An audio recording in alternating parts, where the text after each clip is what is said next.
नमस्कार दोस्तों, welcome to Vedanta IAS. और आज हम एक बार फिर से गौतम बुद्ध और उनके जीवन से जुड़ी चीज़ों को डिस्कस करेंगे।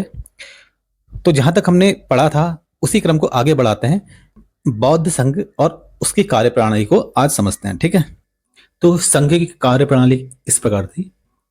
विनयधर संघ का प्रमुख होता था, मतलब बौद्ध संघ का जो प्रमुख होगा उसे विनयधर कहते थे।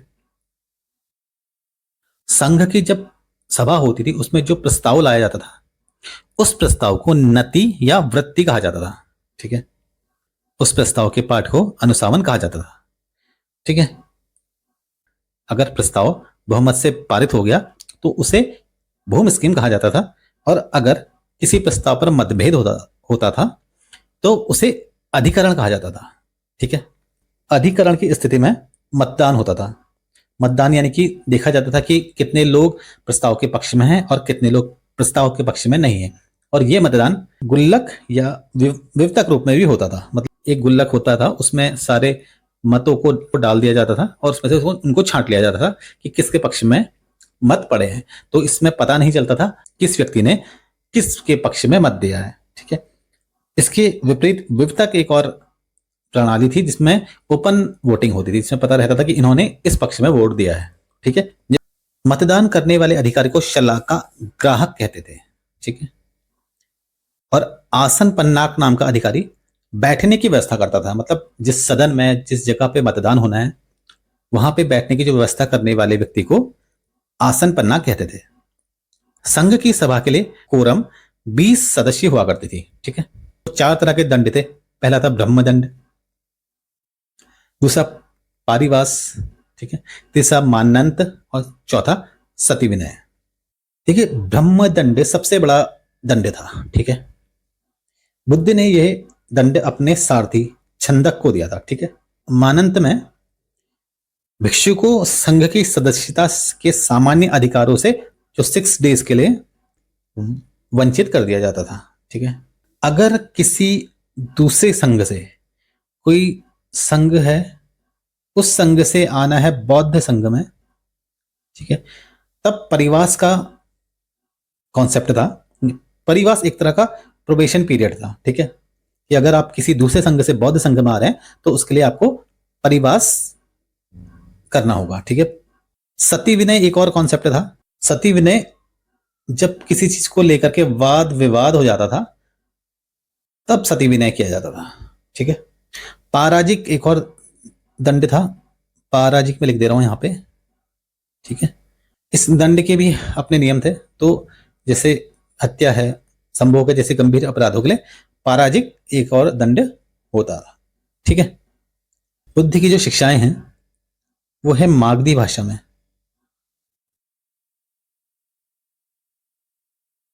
तो मागधी भाषा में बुद्ध ने अपनी शिक्षाएं दी। मागधी उस समय आम बोलचाल की भाषा हुआ करती थी। अब इससे ये हुआ कि सामान्य वर्ग के लोग भी, आम जनता भी उनकी बातों को अच्छे से समझ सके। मागधी जो थी एक तरह से प्राकृत भाषा का ही एक रूप था, यानी प्राकृत से मागधी भाषा बनी है, ठीक है। बुद्ध ने अपना सारा ध्यान सांसारिक समस्याओं पे लगाया, ठीक है।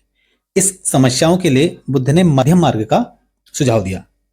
मध्यम मार्ग या मध्यमा प्रतिपदा, इसे मध्यमा प्रतिपदा भी कहते हैं। मध्यम मार्ग मतलब बीच का रास्ता, एक ऐसा रास्ता जो कंफर्टेबल हो, जो बहुत ज्यादा कठोर नहीं हो, जो बहुत ज्यादा नर्म नहीं हो, ठीक है। जैसे पानी होता है, पानी अगर ठंडा पानी है, बहुत ज्यादा ठंडा पानी है, तो भी उस पानी को उपयोग नहीं किया जा सकता। अगर मान लीजिए हमें नहाना है, हमने बहुत ज्यादा ठंडा पानी यूज कर लिया तो शरीर बीमार हो जाएगा, तो हम लोग बीमार हो जाएंगे क्योंकि ठंड लग जाएगी। बहुत ज्यादा गर्म पानी है तो भी हमें चोट लग जाएगी और हम बीमार हो जाएंगे क्योंकि शरीर जल जाएगा। दोनों से रोग बनेगा, ठीक है, दोनों रूपों से रोग ही बनेगा। तो इसलिए अगर ठंडे और गर्म पानी को मिला लिया जाए तो गुनगुना पानी बनेगा। वो पानी नहाने के लिए, उपयोग के लिए बहुत अच्छा रहेगा, शरीर भी नहीं जलेगा और स्नान भी अच्छे से हो जाएगा। तो बीच का मार्ग अपनाया, वो मार्ग जिसने लोगों को मोक्ष का रास्ता दिखाया। और ये जो मार्ग था अरस्तु के स्वर्णिम मार्ग के समान था, ठीक है। अब बुद्ध ने क्या ज्ञान दिया, देखो। बुद्ध ने 4 आर्य सत्य बताए। वो क्या थे? सबसे पहला था दुख। ये पहला है, ठीक है। तो सबसे पहले है दुख। जो पहला कॉन्सेप्ट आता है दुख, वो ये बताता है कि जन्म भी दुख है और मृत्यु भी दुख है। अगर हम पैदा हो रहे हैं तो ये भी दुख है, और अगर मृत्यु हो रही है तो भी दुख है।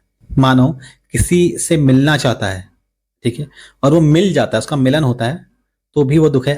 अगर उसका किसी से वियोग हो जाता है, यानी कि अलगाव हो जाता है, वो अलग हो जाता है, ये भी दुख है।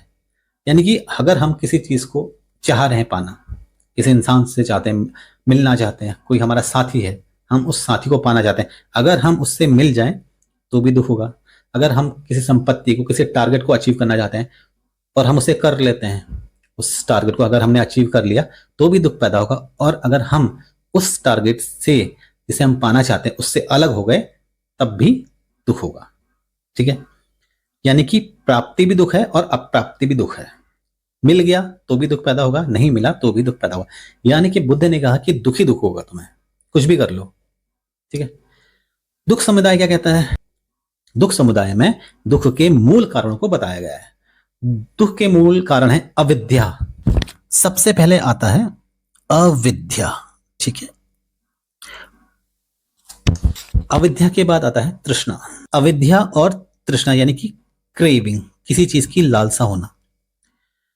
तो बुद्ध ने कहा कि अगर हम अज्ञानी हैं और हमारी इच्छा ज्यादा हो रही है, क्रेविंग हो रही है किसी चीज से को पाने की, किसी चीज से मिलने की, तो दुख की उत्पत्ति होगी।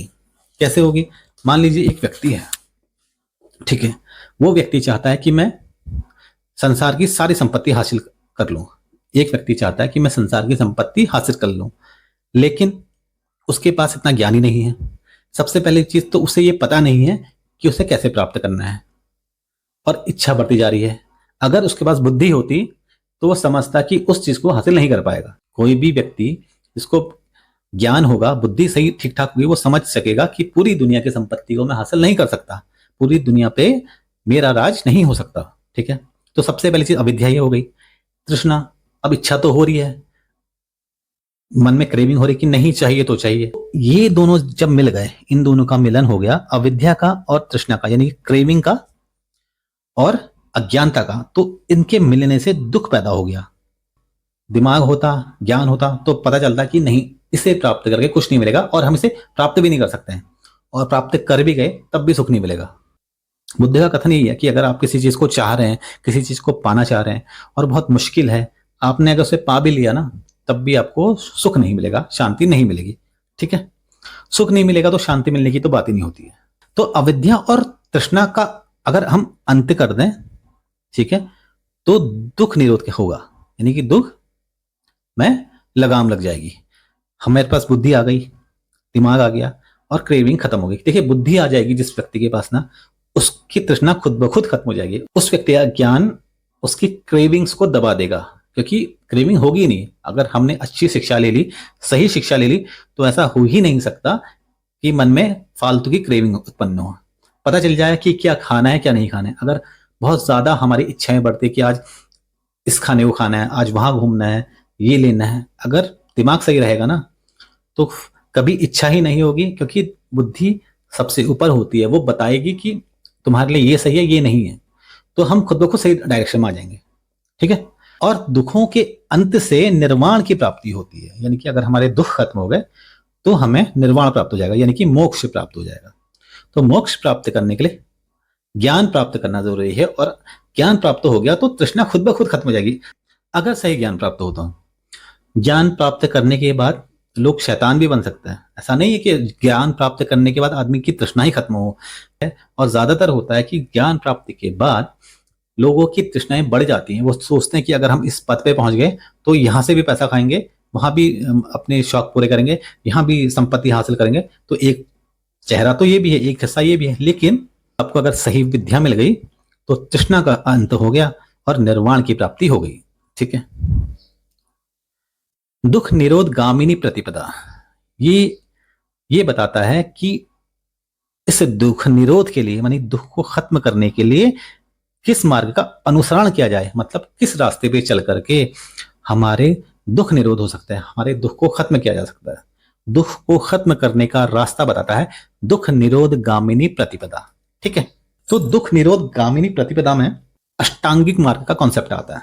अष्टांगिक मार्ग का मतलब है 8 मार्ग। अष्टांगिक मार्ग में सबसे पहले प्रज्ञा, ठीक है, दूसरा है शील और तीसरा है समाधि। ये तीन ही हुए ना, इनके अंदर और हैं चीजें। देखो प्रज्ञा में क्या आता है, सम्यक, सबसे पहले आता है सम्यक दृष्टि, ठीक है, सम्यक दृष्टि, सम्यक संकल्प और सम्यक वाणी। शील में आता है सम्यक कर्मांत और सम्यक आजीव। समाधि में आता है सम्यक व्यायाम, दूसरा सम्यक स्मृति और सम्यक समाधि। ठीक है, क्या होता है देखते हैं। तो सबसे पहले सम्यक दृष्टि को समझते हैं। ठीक है, सम्यक दृष्टि क्या होती है? सम्यक दृष्टि मतलब, सम्यक दृष्टि सही दृष्टिकोण को दर्शाता है। दृष्टि मतलब नजर, सही नजर। सम्यक दृष्टि वो दृष्टि सही चीजें दिखाए। हमारा चीजों को देखने का नजरिया कैसा है, हम क्या वास्तविकता में जी रहे हैं या हम अज्ञानता में जी रहे हैं या भ्रम में जी रहे हैं। वास्तविकता को उसके सही रूप में, सच्चे रूप में समझना और देखना, बिना किसी भ्रम के, बिना किसी अज्ञानता के और बिना किसी गलत फहमी के सम्यक दृष्टि कहलाती है। यानी कि अंधविश्वास को छोड़कर वास्तविकता को अपनाओ। तो बुद्ध ने कहा अंधविश्वास को छोड़ दो और वास्तविकता को अपनाओ, सम्यक दृष्टि रखो। अगर पानी है तो उसे पानी ही समझो, जल को जल समझो। अगर जल को जल समझोगे तो उसकी कद्र करोगे। अगर जल को कुछ और रूप में देखोगे तो हो सकता है उसकी बर्बादी कर दो, उसको गंदा कर दो, उसका मिसयूज कर दो। तो ये नहीं करना है। ठीक है, जैसे कि सत्य को भी समझो। जैसे दुख का सत्य है, दुख होगा, ये सत्य है। संसार का दुख, संसार में दुख है, ये भी सत्य है। रोग का दुख है, मृत्यु का दुख है, अलगाव का दुख है। तो ये वास्तविकता है, आपको दुख को सहना ही पड़ेगा। ये रियलिटी है। आपके द्वारा किया गया कोई भी काम या आपके कोई भी विचार इन चीजों को नहीं रोक सकते हैं, ये आपको फेस करनी ही पड़ेंगी। ठीक है, सम्यक संकल्प क्या कहता है? सम्यक संकल्प ये कहता है कि आपका इरादा सही हो, यानी कि अपने मन को, अपने आप को सांसारिक सुखों, वासनाओं और आसक्तियों से मुक्ति करने का आपका संकल्प होना चाहिए। भौतिक सुखों और इंद्रियों की तृप्ति के बजाय आंतरिक शांति और मुक्ति प्राप्त करना आपका संकल्प होना चाहिए। मतलब भौतिक जो सुख है, जैसे कि जो फिजिकल लाइफ में जो हमें सुख चाहिए, जिसको हम पाना चाहते हैं, उनकी तृप्ति नहीं चाहिए। हमें चाहिए कि हमें आंतरिक शांति मिले और मुक्ति मिले। जैसे हमें लालच नहीं करना है, संपत्ति को जमा नहीं करना है, इसके बजाय संतोष और सादगी से जीवन जीना है। जीवन में संतुष्टि हो, संतोष हो और सादा जीवन हो। दूसरों के प्रति करुणा हो, प्रेम हो और भलाई की भावना हो। हिंसा और नफरत से मुक्त एक सकारात्मक इरादे की भावना हमारे अंदर हो। किसी जीव या प्राणी को शारीरिक, मानसिक या भावनात्मक चोट नहीं पहुंचानी है और क्रोध और ईर्ष्या यानी कि जलन से बचना है और शांति बनाए रखनी है। मन की शुद्धि हो, आचरण की शुद्धि हो और आध्यात्मिक प्रगति हमारी हो। ये सम्यक संकल्प का कॉन्सेप्ट है। ठीक है, तीसरा है सम्यक वाणी। सम्यक वाणी मतलब हमारी भाषा और हमारी वाणी बहुत अच्छी हो, बहुत स्पष्ट हो और सही शब्दों का हम इस्तेमाल करें। ये हमारे कैरेक्टर और हमारे दूसरों के संबंधों को आकार देता है। मतलब अगर हमारी भाषा सही है और हमारी वाणी सही है तो हमारे दूसरों के साथ संबंध अच्छे बनेंगे, हम अपनी बात सही से रख पाएंगे और वो हमारी बात समझेंगे भी। ठीक है, तो हमारी बातों से कहीं किसी दूसरे व्यक्ति को चोट ना लग जाए, ये सम्यक वाणी दर्शाता है। ये कहता है सच बोलो, सत्य व्यक्त करो, लेकिन उसमें संवेदनशीलता होनी चाहिए। मान लीजिए आपने किसी को सच बताया और उसकी गलती बताई, लेकिन वो गलती बताने में आपको अपने सही शब्दों का इस्तेमाल करना है और सबसे बड़ी चीज तरीके से, दयालुता से अपनी बात उस पर रखनी है। ऐसा नहीं कि किसी को उसकी गलती बता रहे हैं, उसको गालियां दे रहे हैं, उसको डांट रहे हैं, उस पर चिल्ला रहे हैं, ये नहीं करना है। उसको उसकी गलती बताओ, एक सिस्टमैटिक तरीके से बताओ, एक पढ़े लिखे सभ्य व्यक्ति की तरह बताओ कि देखो आपने ये गलती करी है, आप चाहते तो ऐसा भी कर सकते हैं, लेकिन आपने जो रास्ता चुना वो गलत था, इससे इतना नुकसान हो गया, अब इसकी भरपाई कैसे होगी? ये आपके लिए भी खराब है, आपके परिवार के लिए खराब है। एक तो तरीका ये हो गया। इसके अलावा दूसरा तरीका क्या हो सकता है? किसी से चिल्ला जाओ, गाली दे दो, डांट दो, झाड़ दो, मतलब नीचा दिखा दो, वो वाला नहीं करना है। अपनी बात को रखना है, सही तरीके से रखना है। और ये चीज ना हम अपने दैनिक जीवन में भी इस्तेमाल कर सकते हैं। हमारी अपनी जिंदगी, हम एक ऊंचे पद पर पहुंचना चाहते हैं, हम कुछ बड़ा करना चाहते हैं, तो हमें अपनी वाणी पे कंट्रोल होना चाहिए। कल के दिन अगर आप आईएएस ऑफिसर बन गए, आईपीएस बने, एसडीएम बने, डीएम बने, सचिव बने, कहीं भी पहुंचे, लेकिन अगर आपकी भाषा सही है, आपकी वाणी सही है, तो लोग आपको सुनेंगे, लोग आपकी बातों को समझेंगे और आपकी इज्जत ही बढ़ेगी। अगर आप किसी उच्च पद पर पहुंच करके किसी उसके बाद अपने जूनियर्स को या जो सामान्य वर्ग के लोग हैं उनको डांटें, उनको नीचा दिखाएं, गालियां दें और या झाड़ दें, मतलब उनको जमीनी स्तर पे ला दें, तो वो चीज अच्छी नहीं रहेगी। तो लोग उस समय तो आपसे डर जाएंगे, बाद में पीठ पीछे आपकी बुराई तो करेंगे करेंगे, वो चीज तो अलग है, लेकिन उसके अलावा आपकी छवि खराब होगी। उसके बाद आप कभी भी कितनी भी सही बात बोलेंगे, कितना भी सही करेंगे, तो वो चीज काउंट नहीं होगी।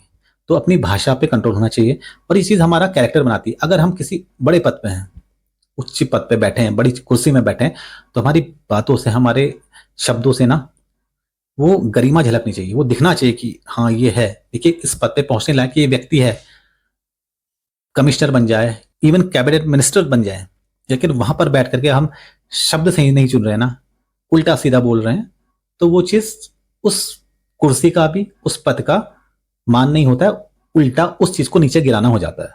ठीक है, तो वो नहीं करना है और ये चीज हम अपने डेली जीवन में भी उपयोग कर सकते हैं। इसके अलावा ये कहते हैं कि आप दूसरों की निंदा मत करो, चुगली मत करो, ऐसी बातें मत बोलो जिससे लोगों के बीच में वैमनस्य हो, यानी कि लोगों के बीच में लड़ाई झगड़ा हो जाए। इससे अच्छा आप ऐसी बातें करो जिससे लोगों के बीच में एकता बने, सौहार्द बने। दो लोगों के बीच में झगड़ा मत करवाओ, इसके अलावा दो लोगों के बीच में शांति व्यवस्था बना दो। ठीक है, कठोर वचनों से परहेज करो, जैसे कि अपमानजनक बातें हैं, अपना अपमानजनक शब्द हैं, क्रोधपूर्ण शब्द हैं या किसी को चोट पहुंचाने वाले शब्द हैं, उन शब्दों का, उन भाषा का उपयोग मत करो। देखिए होते हैं कई लोग समाज में जिनको बड़ा अच्छा लगता है कहना, दूसरे से नीचा दिखाना बड़ा अच्छा लगता है, उस समय तो बोल देते हैं। ठीक है, और ये नहीं सोचते कि दूसरे वाले को कितना बुरा लग रहा है, जानबूझ के करते हैं। उस समय उनको बड़ी शांति मिलती है, पता है, मन में लगता है हाँ कितना अच्छा लगा, आज उसको सुना दिया, बड़ा अच्छा लगा। लेकिन जो हम देते हैं ना कहीं पे घूम फिर के वापस ही आता है, तो उनके पास वो किसी ना किसी और रूप में आ जाएगा, चाहे उनके परिवारजनों से ही आ जाएगा, और उस समय आएगा जिस समय वो कुछ नहीं कर पाएंगे। तो ये कर्म का सिद्धांत भी होता है। तो इससे अच्छा है कि हम कोमल और सकारात्मक शब्दों का उपयोग करें और क्रोध में गुस्से से भरे शब्दों के बजाय शांतिपूर्ण संवाद रखें। तो ये बुद्ध ने कहा कि आपकी वाणी सही होनी चाहिए, व्यर्थ की बातों से दूर रहना चाहिए, निंदा नहीं करनी चाहिए, दूसरों के बीच में नहीं पड़ना चाहिए या अलगाव नहीं करना चाहिए। ये बात तो हमारे लिए सही भी बनती है, क्योंकि अगर हम ये सब नहीं करेंगे तो अपना ही टाइम बचेगा, अपना ही कैरेक्टर सही होगा और अपना ही दिमाग ठीक रहता है। हम जो बोलते हैं वो भी कहीं ना कहीं पे काम ही आता है। सम्यक वाणी का फायदा क्या क्या होता है? रिश्तों में सुधार हो जाता है, मन की शुद्धि हो जाती है, आध्यात्मिक प्रगति होती है। सही वाणी से विश्वास, यानी कि आपका जो फेथ है वो, और आपका सम्मान, ठीक है, डिग्निटी बढ़ती है और व्यक्तिगत और सामाजिक संबंधों में मजबूती आती है। देखिए, सम्यक वाणी वो कला है जो वाणी के माध्यम से दूसरों को प्रेरित करने, शांति फैलाने और नैतिकता को जीवंत करने में भी मदद करती है। ठीक है, सम्यक कर्मंतु या सम्यक कर्मांत जिसे कहते हैं, सही कर्म करना यानी कि सही आचरण करना, ये तीन मुख्य सिद्धांतों पर आधारित है। पहला है अहिंसा, ठीक है, नो हार्मिंग, किसी भी जीव या प्राणी को शारीरिक मानसिक रूप से नुकसान नहीं पहुंचाना है। सभी प्राणियों के प्रति करुणा और सम्मान हो, सम्मान की भावना हो, यानी कि जानवरों को चोट नहीं पहुंचानी है या हिंसक व्यवहार नहीं करना है। किसी भी प्राणी को अपने समान ही समझना है, वो भी प्राणी है, उसका शरीर अलग है, हमारा शरीर अलग है, उसकी हत्या नहीं करनी है, उसको मेंटली टॉर्चर नहीं करना है। ठीक है, जैसे कोई जानवर है उनको मेंटली टॉर्चर क्या करेंगे, उनकी सीधे हत्या हो जाती है। ठीक है, लेकिन जब मानव होता है, एक हमारे समान ही कोई दूसरा व्यक्ति है, अब हम उसकी डायरेक्ट तो मार नहीं सकते, तो उसको मेंटली टॉर्चर करने लग जाते हैं, यानी कि उसके दिमाग में इतना कूड़ा भर देंगे या उसको इतना उल्टा बोल देंगे, उसका दिमाग हिल जाएगा, वो कहेगा मैं क्या करूं, मतलब मैं इतना खराब हूं, उसे खुद पे, अपने अस्तित्व पे शक होने लग जाए कि मैं कितना खराब इंसान हूं। तो ऐसे काम नहीं करना है। ठीक है, किसी भी प्राणी को, चाहे वो जानवर हो चाहे मानव हो, शारीरिक और मानसिक रूप से नुकसान नहीं पहुंचाना है, हिंसक व्यवहार से बचना है, चोरी नहीं करनी है। देखिए, चोरी नहीं करने का मतलब है कि दूसरे की वस्तु, चाहे वो छोटी हो चाहे बड़ी हो, बिना अनुमति के नहीं लेना है। अगर किसी की पेन भी रखी है या इरेजर भी रखा है ना, तो उसे लेना नहीं है, उससे पहले पूछ लेना है कि क्या मैं आपकी चीज इस्तेमाल कर सकता हूँ, चाहे वो घर में क्यों ना हो। ठीक है, या किसी का पानी भी पीना है तो पूछ लिया जाए कि पानी पी लूं। अगर पब्लिक चीज़ है, सबके लिए है, तब तो खैर नहीं पूछना है क्योंकि वो लगी रहेगी। लेकिन हाँ, अगर कोई ऐसी स्टफ है जो किसी व्यक्ति का, किसी पर्सनल उसका कोई ऑनर है, तो उससे ज़रूर पूछना चाहिए कि क्या मैं आपका ये इस्तेमाल कर सकता हूँ।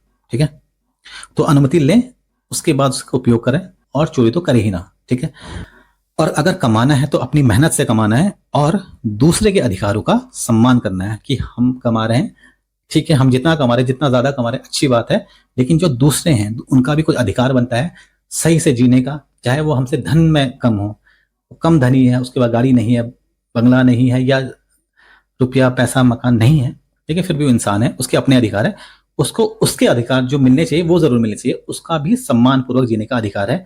हमारी चीजों का ज्यादा होना किसी दूसरे व्यक्ति को नीचा दिखाने की अनुमति नहीं देता है। यानी कि अगर हमारे पास जितनी ज्यादा चीजें, अगर हम किसी उच्च पद में हैं या कहीं पे भी पहुंचे हैं, तो हमें ये अधिकार नहीं है कि उस व्यक्ति को हम नीचा दिखाएं जो हमसे कम है, जिसके पास घर नहीं है, जिसका गाड़ी नहीं है, या ये सब चीजें कम मात्रा में है, धन कम है, रुपया पैसा धन दौलत कम है, हमारा अधिकार नहीं है कि हम उसको नीचा दिखाएं।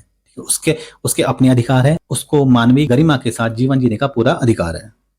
दूसरों के साथ अनुचित या हानिकारक यौन संबंधों से दूर रहना, यानी कि अवॉइडिंग सेक्सुअल मिसकंडक्ट, यानी कि किसी भी व्यक्ति के साथ सेक्सुअली इन्वॉल्व नहीं होना है, अनैतिक यौन व्यवहार से हमें बचना है। ये बहुत बड़ा विश्वासघात पैदा करता है या पीड़ा का भी कारण बन सकता है। मतलब अगर हम किसी को चीट कर दें तो उस इंसान को इतनी ज्यादा चोट पहुंचेगी, इतनी ज्यादा कष्ट होगा, इतना दुख होगा, इतनी पीड़ा होगी कि एक फिजिकली हार्म से ज्यादा उसे नुकसान पहुंचेगा। ठीक है, तो हमें ये नहीं करना है। हमें विवाहितर अगर हम शादीशुदा हैं तो उसके बाद तो इन चीजों से बिल्कुल बचना है। सहमति और आधार और सम्मान पर संबंध बनाना, यानी दूसरी व्यक्ति से फोर्सफुली संबंध नहीं बनाना है। इस तरह के संबंध, सेक्सुअली संबंध किसी भी व्यक्ति से सहमति और सम्मान के आधार पर बनाना है, किस दूसरे व्यक्ति का सम्मान करना है और धोखा नहीं देना, किसी को चीट नहीं करना, खासकर कि अपने पार्टनर को चीट नहीं करना, क्योंकि ये वो चोट देगी जो कभी ठीक नहीं होगी, सारी जिंदगी रह जाएगी। उसके अलावा आदमी कितना भी कुछ कर ले, वो चोट ठीक नहीं होगी। यानी कि जो हमारा सम्यक कर्मांत है, ये जो शब्द है, ये हमें नैतिकता के दायरे में लाता है, समाज और व्यक्तिगत जीवन में शांति बनाए रखता है। देखिए, हमने किसी की मदद करी, अपने काम में ईमानदारी बरती, पर्यावरण को नुकसान नहीं पहुंचाया, धोखा नहीं दिया, चोरी नहीं करी, तो सामाजिक शांति खुद ब खुद बन गई। ठीक है, तो आज की क्लास में इतना ही है। आगे की चीज़ों को हम अगली क्लास में डिस्कस करेंगे। और अगर आपको हमसे यूपीएससी की ऑनलाइन क्लासेस चाहिए तो इस नंबर में कॉल करें या व्हाट्सएप करें। तो अगली वीडियो मिलेंगे। Have a good day.